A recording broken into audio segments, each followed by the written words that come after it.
ہماری کوشش کیا ہوتی؟ ہماری بیٹی جھاڑو بھی نہ لگائے، اپنی بچی کو ہاتھ نہیں ہلانے دینا، اور جو کسی کی بیائی ہوئی بیٹی آئے اس کو جو ہے وہ اس طرح ساری شریعت لاگو ہی اس پہ کرنا۔ بسم اللہ الرحمن الرحیم۔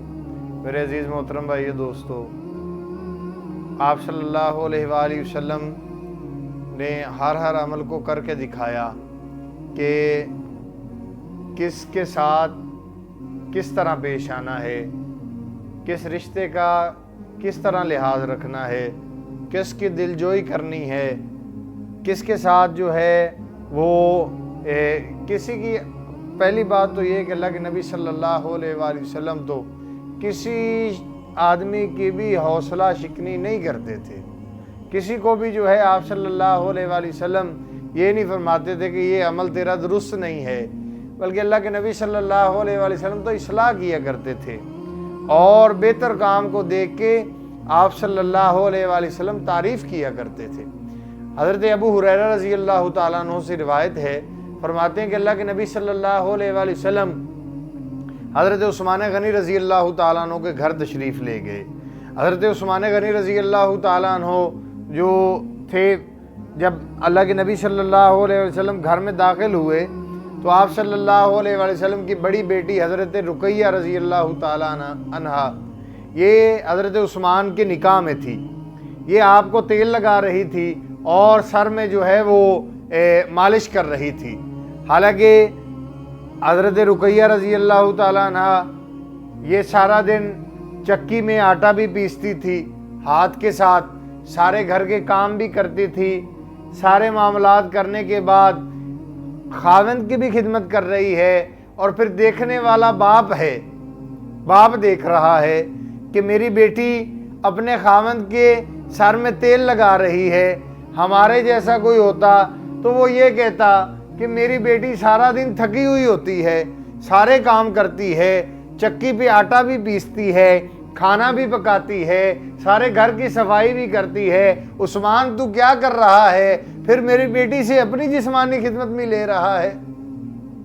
لیکن ہمارے نبی کے کیا کہنے، ہمارے نبی اعلیٰ ظرف کے مالک تھے، ہمارے نبی اعلیٰ اخلاق کے مالک تھے، ہمارے نبی بلند و بالا مرتبے والے نبی تھے۔ ہمارے نبی نے کیا فرمایا جب دیکھا حضرت رقیہ رضی اللہ تعالیٰ عنہا کو؟ فرمایا کہ رقیہ عثمان کی خدمت اچھی طرح کیا کر، عثمان کی خدمت اچھی طرح کیا کر، کیونکہ تیرا یہ خاوند ہے، اس سے بھی بہتر طریقے سے اس کی خدمت کیا کر۔ تو میرے عزیز محترم بھائیو دوستو، اگر ہمارے جیسا کوئی ہوتا تو وہ کیا کہتا؟ وہ تو اپنی بیٹی کی سائڈ لیتا، چاہے کوئی دیندار ہے یا غیر دیندار ہے۔ لیکن ہمارے نبی نے کیا بتایا کہ عورت اپنی خاوند کے خدمت کے لیے شادی کا جوڑا بنتا ہے کہ وہ اپنے ہر بات خاوند کی مانے۔ ایک صحابی آئے، یا رسول اللہ صلی اللہ علیہ وآلہ وسلم، میں ایک عورت صحابیہ تھی، فرمایا یا رسول اللہ صلی اللہ علیہ وآلہ وسلم، میری شادی ہوئی ہے، میرے خاوند کا میرے اوپر کیا حق ہے؟ اللہ کے نبی صلی اللہ علیہ وآلہ وسلم نے فرمایا کہ تیرا خاوند بیمار ہو جائے، اس کے جسم میں پھوڑے نکل آئیں، ان پھوڑوں میں پیپ پڑ جائے، تو اپنی زبان سے ان زخموں کو چاٹنا شروع کر دے، اور تو اس کے اوپر سے لے کے نیچے تک سارے زخموں کو اپنی زبان کے ساتھ صاف کر، تو پھر بھی تو نے اپنے خاوند کا حق نہیں ادا کیا۔ تو میرے عزیز محترم بھائیو دوستو،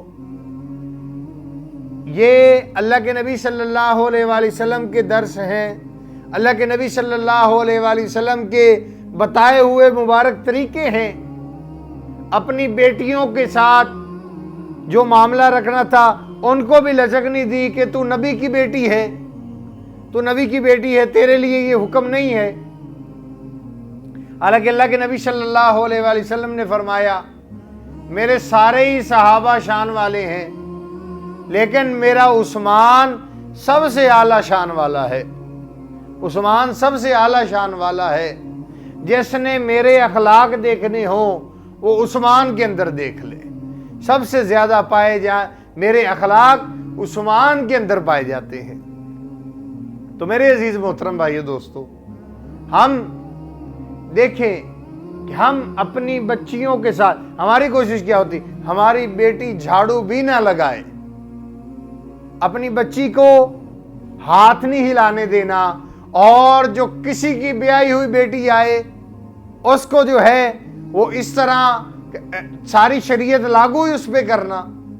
یہ میرے عزیز محترم بھائیو دوستو، یہ ہمارے اندر دین کے ناقص ہونے کی دلیل ہے کہ ہم پورے دیندار نہیں ہیں۔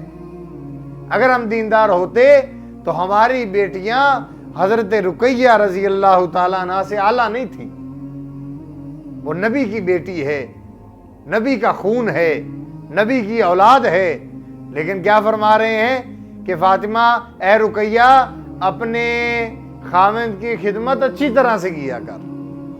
اللہ سے دعا ہے اللہ پاک مجھے آپ کو بھی عمل کرنے کی توفیق نصیب فرمائے۔